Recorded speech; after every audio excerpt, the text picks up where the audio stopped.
Dude, I love fucking Dota, man. Dude, I love fucking Dota, man. Like, that's just the fucking dream. Dude, it's like so fucking obvious, man. Banana slam jam.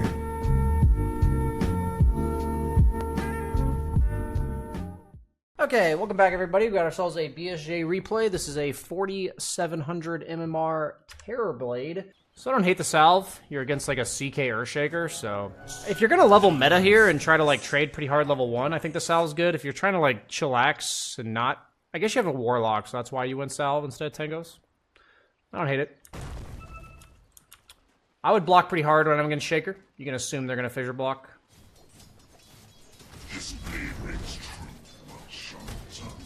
Oh, overstepping there for sure. Yeah, you were way too close to them. Against heroes like CK, you have to like kite them with your positioning. Yeah, I was like way too far up. It's okay. Shit happens. It's not good, obviously, but shit happens. Yeah, I'd take Reflection against CK. The illusions crit on him, so it hurts pretty hard. Nice. You got the range to hit your range. Nice. Your dying creeps back. Very good. You have to remember when you're TB and you use meta, you're a ranged hero now. Like, in terms of you don't have a Nate Stout Shield block and stuff, so people hit a lot harder in lane. Dragging back to your lane. Yeah, it's pretty good mechanics here. Or pretty good, like, equilibrium management and stuff. Fast forwarding, don't see anything major. I really like taking a point in illusion here against these two heroes. CK can't really afford to like focus your illusion.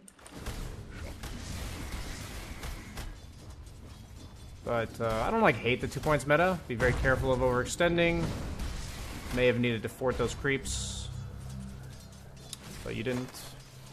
I like your item build though. A lot of pure stats. Don't really need movement speed against 2 melee heroes that go on you. So your build in lane is conceptually good. I like it. Yeah, like I'd go the boots component of treads last here. I think you're on the right track. You're clearly thinking like critically about the lane you're in, so I like it a lot. It's really good. Items are good.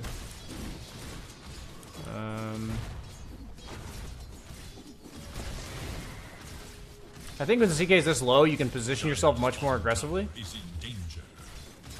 actually just gonna die. Okay. Now we like make sure we deny every creep. I'm not sure why you're hitting creeps forward. I want them all denied. Yeah. A little bit of sus micro on the illusion here. That's just lack of practice, though. It's really bad if he comes back and this range creep's still alive. It's actually really bad. Now the lane's gonna push when you don't have meta for 20. I mean, generally you don't want the lane to push anyways, unless you're jungling or taking tower. So I don't think you're doing any of those yet. Like, the lane's too good for you to want to jungle so far. And I don't think you're far enough ahead to take the tower. Unless you guys plan to pressure. Maybe that's your plan. If it was, that's like sick foresight, but I doubt that's what you're doing. Radiant's middle tower is under attack. Yeah, when your Warlock leaves like this, it's really important to defensively aggro right away. I think you just didn't notice that he left. This is like a pretty big deal with 4K carries. You need to have a better monitoring of where your support is at all times. So like the second your support TP's away, however long it takes you to react to this with the way you play is like indicative of your MMR. So you definitely reacted to that really slow and got them to go on you because your support TP'd mid. A lot of people will go on you because your support leaves. Like they'll see that your support is gone and they'll go on you. So if they're reacting to what your support's doing and you're not, then it's going to be, you know, bad news for you. On the other hand, if I see that Earthshaker's not here, I'm super aggressive. We match up pretty well against CK 1v1 because both of us are physical damage, but we're really high armor. I just need to work on your micro in regards to... what you need to do is... I like to box select my units when they're near creeps because the box like naturally puts my cursor like right on the creep I want to hit. And then you need to be using right click with spamming S. Otherwise, you're going to miss time CS. So mechanics-wise, you can practice that in a lobby. I think that's the best way to do it. You can't do it in like CS Trainer or anything because CS Trainer doesn't let you use spells. But you just load up a lobby with cheats on and give yourself items and then just play with illusions and micro them. I think it's really hard, personally, to micro illusions in lane. Like, it's a very unique skill, so I think Terrorblade's probably the best one to learn it on, since he's the one that mainly uses illusions in lane. So it's one of those things where you could lane here, but it's definitely just more efficient for you to jungle. So you're finishing the camp and then going back to lane. I like this. This is good. I'm gonna fast forward. Yeah, this is overall efficiency. Very good. Now you go back to lane because it got pulled. Nice. You see a bunch of shit going on top, so you immediately pressure the tower, I hope. Very good. This is Gabe Newell. Very good. Very good. You're gonna clear the next wave because you know it's coming. Oh, you're gonna use your illusions on it? That's fine. I'd be microing my illusions right now. Like, right now, your hero just doesn't need to see what it's seeing. Like, you need to make sure you're getting these CS, or at least try. You'll be a little bit slower over here, but it's definitely important to get those, like, 4 or 5 CS. Or at least, like, you know, get 2 or 3 of them. Oddly enough, I don't think you should send this illusion to this wave. You actually want this wave to push back into. Once you take this tower, it's almost impossible for the enemy team to, like, get here to gank you. So you actually want it to be shoved into the opponent tower, but then you don't want to shove it anymore. You actually don't want to shove it because you're perfectly safe down here, and you want to actually stay here since you don't have meta. And then you'll also get, like, the XP and shit from the wave if it's over there. And then also, like, they don't really want to farm here against you. So, oddly enough, a combination of the fact that you're perfectly safe here as Terrorblade, and they aren't going to, like, lose this tower to you. You know, you're not pressuring the tower. There's, like, no benefit to actually pushing that lane out with your illusions. So you should be keeping the illusions with you, clearing the jungle faster, letting the lane push into you, and then farming it when it comes back. So you're actually giving Earthshaker farm by sending illusions bottom. Should have stacked that camp. So don't go towards your team here. This is like a really big bait. Don't go towards your team. I think this move to, like, go mid in the first place was really bad. I would have liked you to stack this camp, farm this, and because you don't have meta, I want you to understand that you're, like, lane cleanup. You know, you're not actually pressuring anything. So what you need to do, unless there's, like, a 4-man engagement top, you know, like, unless there's just, like, the go-ahead to actually push a lane, because they're all busy.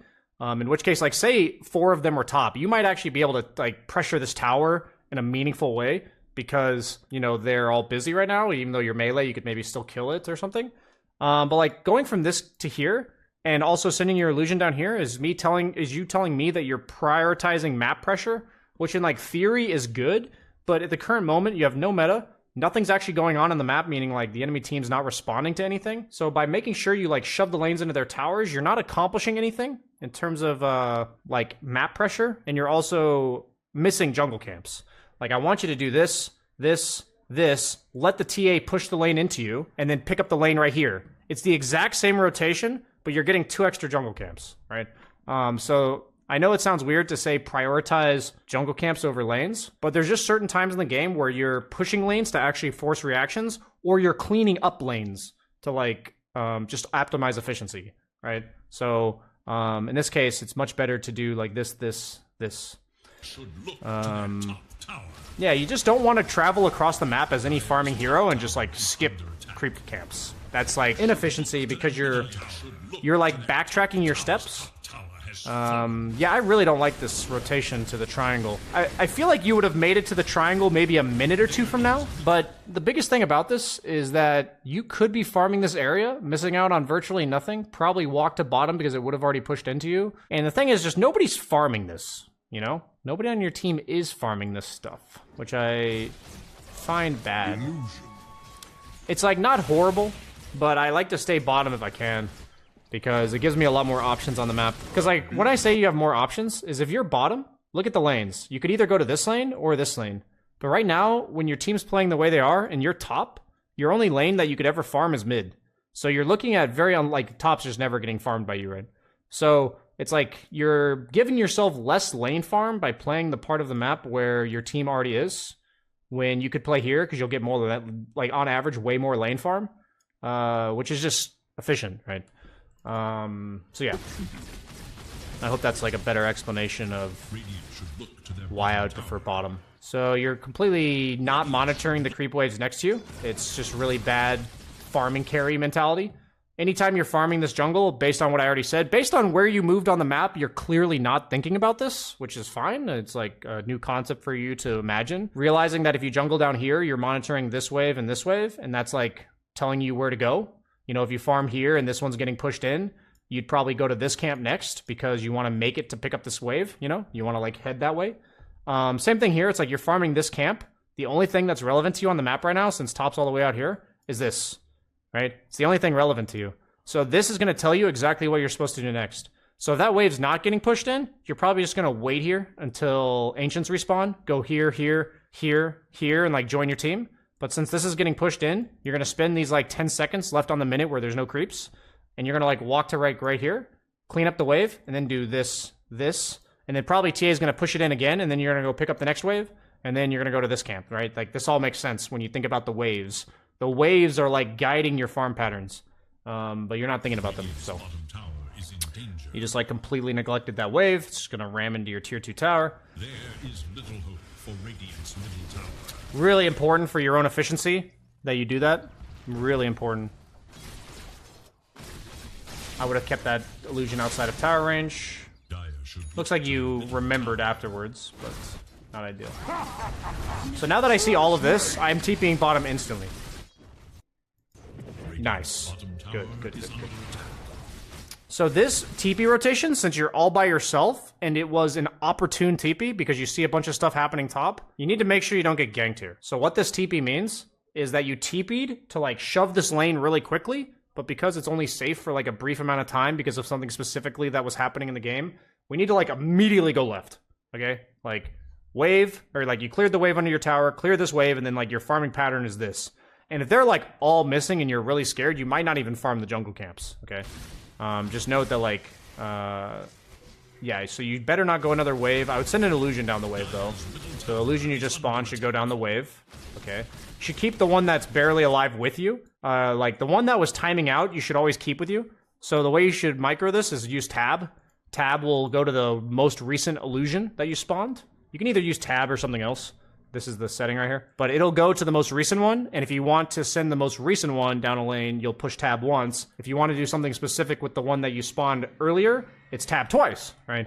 But yeah, this should only be that illusion, little efficiency things. You just spent, like, that illusion that could have helped you kill this camp is just, like, walking while, you know, expiring. Scanning for enemies. Dire's top tower. Same thing here. I actually wouldn't have sent this illusion to this wave. I would have actually prioritized letting them push that bottom lane in again and using this illusion to help me farm these two camps and then making my way back towards bottom or mid based on what's happening in the game. So in this case, because this wave is doing nothing, Faceless Void does not represent meaningful tower pressure. I actually and I notice how this illusion, you missed a camp within the minute. So the reason why you keep illusions with you is because it's going to be the difference between farming every camp or not. So in this case, like say you are finished with this camp at like 14:45, and the only camp left on the map was this one, then yeah, send your illusion off because you don't need it. It's not going to speed you up at all. But by sending your illusion off, you're like assuming nobody on their team's going to go here, and then you're missing a camp. So I hope I'm giving you some thoughts about when to use illusions down waves. A lot of this requires a lot of repetition, a lot of thoughts about the map, efficiency, all that kind of shit. When it comes to learning it, it's like thinking critically if I need the illusion to clear the jungle or not. If you cleared the jungle early, then maybe you didn't. If you thought you didn't need the illusion and then you don't quite clear the jungle, then you know what you did wrong. Just remember that your illusions farming next to you gives you more experience. It's not that it's better to keep your illusions with you at all times, but like making sure you clear every single jungle camp when you can is actually very important for illusion heroes, because if you're like overly sending your illusions away from yourself, then you will be low level because your illusions aren't giving you XP. Oh no. Killing spree. So I like that every time you see a fight going on, you're responding correctly. You know, I told you should have TP'd bottom. Like, I wouldn't want to pressure mid, but I see a fight going on, and so you're pressuring mid. Like, I'm just telling you, your reactions to fights are really good. A lot of 4Ks, I would argue, Hello, this is Gabe. do what you do, and then when a fight happens, they just continue doing what they're doing. So you're actually doing like a really good job of adjusting to that. I really like your map play in that regard. So based on this, I would do the same rotation I just did. I took mid tower, and they're respawning. So I would do the exact same rotation that we just did when there was a fight top. where you have this really great opportunity to TP bottom, push 2 waves, and leave. You have that amazing opportunity again. I hope you TP bottom. Dire's middle tower But you're not going to. Most people don't in this case. So the reason why you TP bottom is because you don't want to fight for a really long time. You have 120 seconds where you don't want to fight. The best way to avoid fighting is to prevent the opponent from having anything to force you to go to, which in this case is bottom tier 1. If you leave this bottom tier 1 vulnerable while you have no meta and the opponent's all respawning, it's a really good opportunity for them to try to force it and your team to just like fight without you because you're a TB with no meta. And you know, how many of your teammates are going to be like, oh, we don't have meta on TB, don't fight. They're all going to go fight, you know? It's just what people do. So that would have been a sick TB for you to go bottom. You think like, you know, you're stacking ancients and stuff, but you're actually you would have gotten probably more farm doing this, next wave, this, and this. You would have also probably booted Faceless Void out of bottom. You would have taken his farm away from him. And since his team was all still respawning, I don't think you were going to die anytime soon. So naturally, what's going to happen here is your team's going to go bottom because you didn't. It's not the end of the world, but I still would prefer to go bottom here. Because you'd be like farming back to your team, and then by the time you have meta again. So notice if you had TP'd bottom with 120 seconds on your meta, you'd probably spend like 2 creep waves, 1 minute farming this jungle, 1 minute like doing this wave and ancients, and then you're back with you're back top with your team with meta.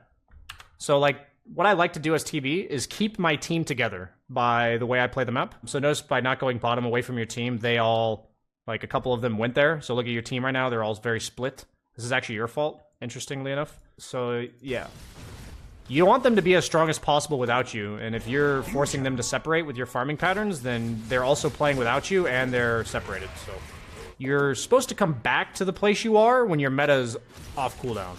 So you want to be back towards top 20 seconds from now rather than right now. And so notice how Dominating, I guess. what we wanted was when you had no meta to be going like this towards your team, such that when you have meta, you're doing this. But what happened was when you didn't have meta, you farmed up here, and then while you now have meta, you were farming backwards. I hope you guys see a big difference here. So if you prioritize being up here with no meta, and then do this, your meta is now available and you're on your own ancients. But if you started here and spent 2 minutes doing this, you're now here with meta, and you're actually at this fight on time. It's a big difference. It's really hard to see it because it takes like 2 minutes of foresight, but I want you to like think about it how it would work if you TP'd here, did this for like a minute, probably like farm this camp one more time, then come to here and then do this, and then boom, like at the end of your meta cooldown, you're up top. That's like how, well, that's what it takes to like play Terrorblade at like a god tier level. Okay. Double kill. Fortunately, More than your 2 team kills, kind of fed without but you. less than 4 I kills. actually think you might have contributed to that fight, but maybe not. It's hard to say for sure. I do think the way you moved on the map did make that fight more likely to go wrong, but it's not exactly like 100% your fault. An enemy team undercommitted to killing you. That's nice of them. So you are not prioritizing cleaning up bottom nearly enough, which is making the opponent have more control of the map. I want you to realize that if the most effective way to clean up the map when you're not strong is by relieving pressure, that's what Terrorblade does. So when it comes to playing the map, Terrorblade likes to be down here when he's not strong, and he likes to be up here when he is strong. So you really need to think about that, because you don't do anything by forcing enemy heroes here, because they're not going to go there because you're not doing anything, right? But if you force them, like what's going to happen is if you push this lane into them when you have no meta at like 15 minutes, one of them's going to be like, why the fuck is there a lane at my tier 2 tower? So it's a big difference between earlier. I know I said like this lane pressure doesn't matter, but it's not because you're lane pressuring here. It's because you're relieving pressure on this tower. And if you don't do it, your team's going to do it. And then your team's like separated. And then it's like super awkward in the game. I can tell you think critically about Dota. So I like talking to you about these kind of things. I don't even know who you are, but you know, this arbitrary you that I'm reviewing a replay of. I like the way you play, to be honest. Meaning a lot of good things going, but a lot of little efficiency things you're missing. So hopefully you're learning with me here. At last. It's a little weird to go Manta against Shaker, but it's good against TA and Faceless Void. Dominating So performance. I would just be patient with my Manta. I wouldn't be using it until I get gone on by TA or Faceless Void. Otherwise, you're kind of just getting dunked. Okay, so now you're playing top, but your team's playing away from you. Okay. I'm actually fine with the way you're playing the map right now. You have meta, Mega and you're kill. trying to connect the fights, but your team's kind of just playing away from you.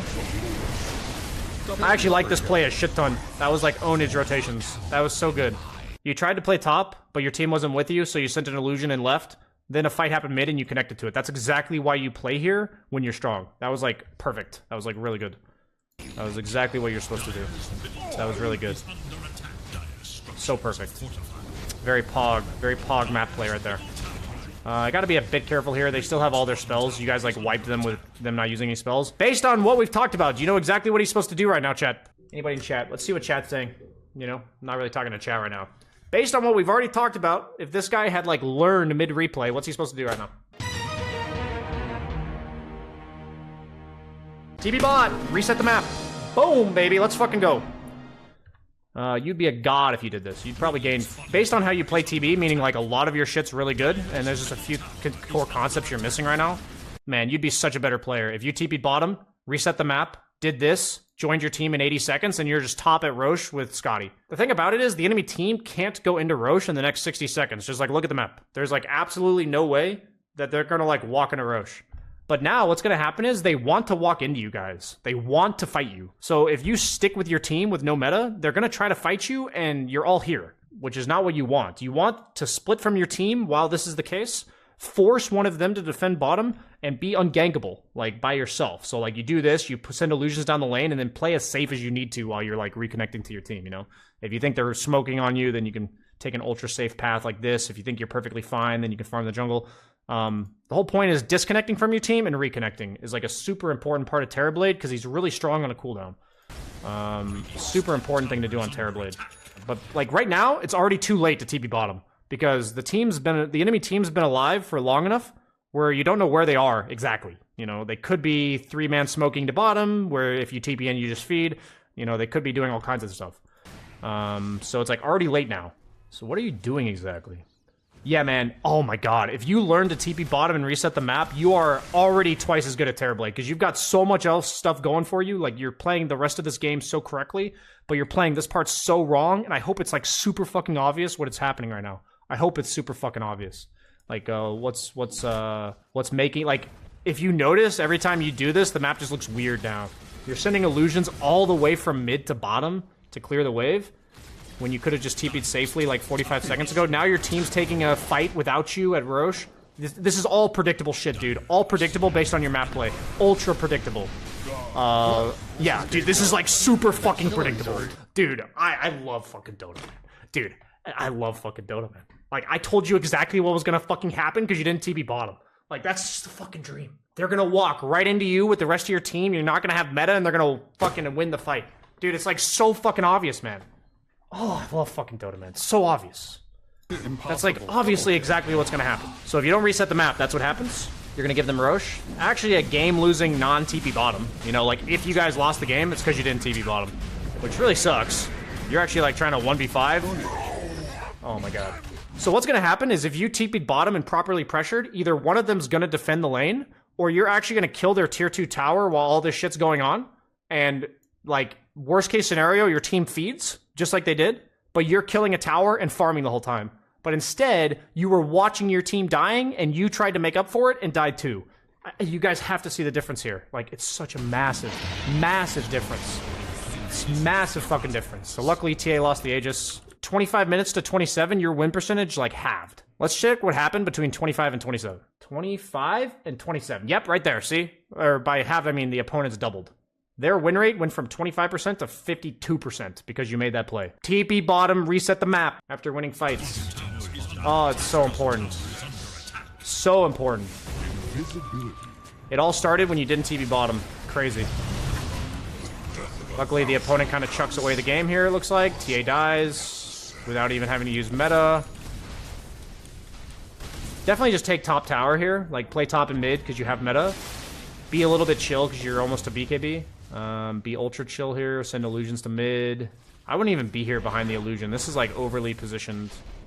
I probably would have retreated to triangle since you probably don't feel comfortable holding an area. When all you care about is playing top and mid because you want to get this tower, this is just bad. I don't want to be down here. I don't think your illusions do anything right now because you're actually trying to fight. this pressure doesn't do anything because you're trying to fight. This is distraction pressure. I want you to understand that all the times I've told you to pressure this area is when I want you to distract the opponent. You're actually trying to fight right now, so this pressure doesn't do anything. I wanted you to like put illusions mid and then play either here if you feel comfortable or playing here. It's like if I have BKB, I play here. If I don't have BKB, I play here. It's like you're playing top and mid, but just based on how strong you are is how aggressive you play the map. So it's like, it's not obviously bad that you're doing this, but it doesn't do anything. So it's kind of like, it's not changing anything that's happening here, which is not good. You always want to like try to use your illusions to like change the map in your favor. So the enemy team still feeds. Like, you're playing the right part of the map here. I just don't like what you're doing with your illusions. You probably missed out on some farm there too. You could have been farming ancients during all that instead of like, you could have farmed your entire triangle instead of like walking here and sending illusions bottom. You're basically playing the map on the right side, but you're getting like half the gold while you're doing it. It's basically what's happening. Okay, got our BKB timing. I like your items. Really like your items.